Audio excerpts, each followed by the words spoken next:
Hello, fight fans. I'm that boxing writer, Jeremy Harridges, and welcome. Today, we're going to be talking about the drama between Tyson Fury and Deontay Wilder. As yes, just about an hour ago, I and the others of the the press got the press release officially announcing that the fight has been postponed to October 9th. Now, we already knew that this was coming, but now at least it's official, coming from Top Rank and PBC.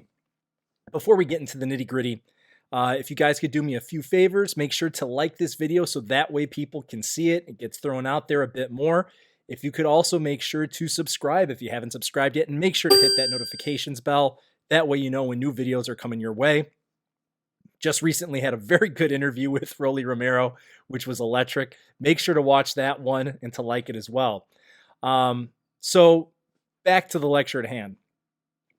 Talking about Deontay Wilder, Tyson Fury, Fury Wilder, all this fun stuff. It's been going around for quite a while, and why not have some more drama? So let's talk about it. First of all, it's been a while since I've had a little one-on-one with you guys, with the TBW Fight Fam. So thank you guys for continuing to watch the videos. Thank you guys for all the well wishes. As you can see, I've got some hardware here. I'm looking at the calendar here. On Thursday, July 8th, I had surgery on my shoulder / pectoral muscle. I tore my pectoral muscle and ligament, so I had to have that all repaired. And hey, I'm healing up. It's happening. I'm going through the process. I'm going to be in the sling for about 6 weeks. Going to have doing little rehab exercises, and then about 6 weeks before I can actually start doing rehab. But had surgery, all that fun stuff. Feel a lot better now than I did as of Thursday and Friday of last week. So there's been that. That's been the main reason why I haven't been behind the camera in a little bit. But here I am, ready to rock and roll again. And as I was in the hospital, I'm getting checked in. I'm in the full gown, and I'm just waiting to get wheeled to get cut up like a turkey in surgery. And as I'm sitting in my hospital bed waiting to get wheeled out for surgery, I'm messing around on my phone. And that's when I get the first notification that, this whole thing is between Tyson Fury and Deontay Wilder is going to be postponed. There's a COVID outbreak amongst Tyson Fury's team. And at that point, we didn't get details sharing with us that it was Tyson Fury that had COVID. It was, different members of his team, yada, yada, yada. But it was first reported, I believe, by ESPN's Mike Coppinger. So it was already floating out there. So I'm messaging my co-writers and co-workers over at Fanside saying, hey, I can't take this right now because I'm like in a hospital bed. I had my little yellow grippy socks on, and I'm sitting in my gown. I'm like, I can't take this. Someone take it. Someone needs to comment on this. Someone needs to put a story out there. So I was just chomping at the bit to talk about it, to write about it. But alas, I was laid up ready for surgery. And then, of course, the coming days, more information comes out. Then we find out from sources, those sources that are out there, telling writers like myself that, but of course it was Coppinger, amongst others, that had information. Dan Raffel also had some information as well, that it was actually Tyson Fury that was one of the people that tested positive. So all this information is coming out to light on Thursday, July 8th, as I'm sitting there having surgery, and then Friday, July 9th. So that's when that information is taking place. I believe it was Raffel was the first to report that it was Fury that had it. So then the rumors that, hey, this thing's probably going to get postponed, get out there. I heal up after surgery. I think it was right around Sunday or Monday when I officially canceled my travel plans, because I was going to go to cover the fight for fansided.com. And with all that news there, I'm like, forget it. Even with one arm, I was going to go there to cover it. Okay. I was not going to miss this fight. And, but yeah, I canceled my plane, canceled my hotel. And of course, now with the information today that it's been postponed officially to October 9th, good move, right? I was smart enough to pay a little bit of extra money to get the tickets that you can cancel and get fully refunded. I feel bad for the people that have those tickets that are missing out on their money now, that can't get refunded. I mean, there are levels of tickets that if you paid less money, they say they're not refundable. So a lot of people are going to be out of money. And just starting with that, the tide started to turn against Tyson Fury. The public opinion, people were pissed. Then you also had the rumors that, hey, wait a second, he was vaccinated. And, they went to the Fight Hub video that showed Arum talking about Tyson Fury being fully vaccinated. So that video got put out there right away. Marcos Villegas from Fight Hub put it out there, and I'm saying, wait a second, he's vaccinated, which of course you can still get it having been vaccinated, but that made people start thinking like, wait a second, what's going on here? Then I believe it was Bob Arum talking to Boxing Scene said that, well, apparently he only had one shot. And the rationale was pretty ridiculous. Now, before all that came out, I wrote a story on Monday saying, hey, I'm going to stay open-minded here. I'm going to give Tyson Fury the benefit of the doubt. I hope he's okay. I want anyone that has COVID to make a full recovery and, Godspeed to you. So I was saying, let's wait till all the facts play out. Well, all the facts are kind of hitting the fan right now. And I'm kind of eating some of those words now saying, okay, well, I tempered my doubts on Monday. Now that more information, now I'm starting to get a little bit more worked up with the whole situation, as are a lot of people. After Arum comes out and says that he only had one vaccine shot, and the reasoning was he didn't want to get sick for a couple days during training camp, so he got COVID. All right. That is the worst reason not to get a second shot that I think I've ever heard. He didn't want to sacrifice 2 days of training camp dealing with a possible negative reaction to the second COVID vaccine shot. So he doesn't get it, gets COVID, and now the whole thing's pushed back to October 9th. Immediately, that's got people saying, wait a second, was this just an elaborate ruse to push things back because he wasn't in the type of shape he needed to be in order to fight Deontay Wilder? And I'm not going to sit there and just dismiss it as a conspiracy theory, because at this point, it's a plausible question to ask. There are so many things that are just floating out there that it does look bizarre and strange that, wait a second, you were worried about losing a couple days in camp due to a negative reaction to a shot.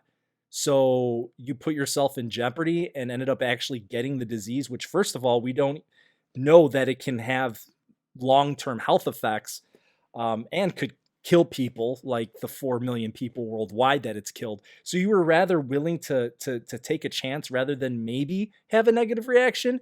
And now you actually have it, and the whole fight has been pushed back 3 months. It doesn't make a whole lot of sense. I mean, that is a terrible rationale. So I try to keep an open mind. I wished him the best. And now when you hear that rationale, it's truly strange, just ignorant, right? I mean, it's really faulty logic. All right, so he made a really bad decision. If that was any other fighter, Bob Arum would have been like, you're off, you're gone, you're not a top rank fighter anymore. I just thought really his rebuke or lack of a rebuke of Tyson Fury was bad form on his part. I mean, here's a guy that's been very staunch with his reaction to COVID-19. The guy that created the bubble system, the guy that had all these innovations, was very gung-ho about, hey, let's be smart. And then he has a fighter that does something that's very not smart, and he doesn't, get more worked up than what he said. It's hard to imagine that maybe the reason he didn't get so angry at Tyson Fury is because Tyson Fury is the biggest name on the top ranked roster right now. Maybe because he's your biggest star. I don't know. You know what? Let him have it. Say something about it. Don't let him off the hook because of his of his celebrity and how much money he makes for you. If he gets his feelings hurt from it, then so be it. Maybe he needs to hear this from somebody. But a truly terrible decision, because let's think of all the ramifications. Yes, the timing. Okay, it's pushed back 3 months, but it goes so much more than that. All of the money and the time and the effort that went into staging this thing for July 24th out the window. Millions of dollars wasted on publicity, people's time, training camps for all the fighters on the card wasted. They sacrificed months of their lives getting into top form so that way when they hit July 24th, they would be in peak condition. And because he didn't want to feel bad for a couple days because of a second COVID shot, he just wiped all that out, wasted all their time, all their energy, all their effort. That sounds incredibly selfish. Everybody that was planning on this, all the fighters that aren't big names or don't have millions of dollars on the undercard, all their time, all their money, all their hard work flushed down the toilet. These guys are paying their trainers, their training fees. This is probably a big expense for them to eat right now. And the timing of all of it, all that hard work to say, okay, well, go sit on a couch for a week or two and then jump back in the gym and do it all over again. So now you're getting 2 training camps for one fight. Talk about not fair. Talk about making a colossal mistake, if you want to call it that. So it's a screw up, right? He should personally call every fighter on that card and say, I'm sorry. That's what he should do. That's the very least of what he should do. Hey, you really want to make up to them. Why don't you pay them for all the money that they lost in this whole thing? All the money and the training expenses that they lost in the whole thing. Why don't you pay them and reimburse them for that, since you're the sole reason that money is out the window, that they're never going to recuperate? Why don't you pay them for that? That would be a nice gesture. All these things could be something that he could do to try to right a wrong. Instead, nothing said. Little things are released via sources. And then to top it all off, yesterday, which was the 14th, Wednesday, July 14th, we see pictures of him out and about in Las Vegas, smiling. Hey, let's hold up the hands in front of Royalty Exotic Car, whatever the place was. It was an exotic car rental place. I wrote about it in the story and I have the name there. They posted it up on their Instagram channel, and there he is smiling, renting an exotic car, while he's supposed to have COVID. And this whole fight's been, completely trashed because of his actions or lack of action. And then he's running around Vegas casinos taking pictures with people based on postings that we've seen. And it's been verified that he was there at the exotic car rental place. I know that Ryan O'Hara for The Ring showed a private message that asked one of the workers there, did he really come in that day? Yes, he was in there. So we know he was in there. So now people are going, wait a second, you've got COVID and you're running around Las Vegas without a mask, exposing other people. Now, I know some people said it, well, let's have the best case scenario. Let's say he tested negative for it and he was cleared to travel and then he's out there. It's still a bad look. You could still at least put out a statement rather than having sources flying around the rumorville, making the excuses for you. He goes on, I think it was Instagram or whatever, to say thank you for giving me the ESPY for Best Boxer of 2021, even though he hasn't fought since February of 2020. He went out there to say thank you for that. He could have gone the extra mile and then put out a separate video and explained his whole situation, taking a little bit of ownership of the situation, but he didn't do that either.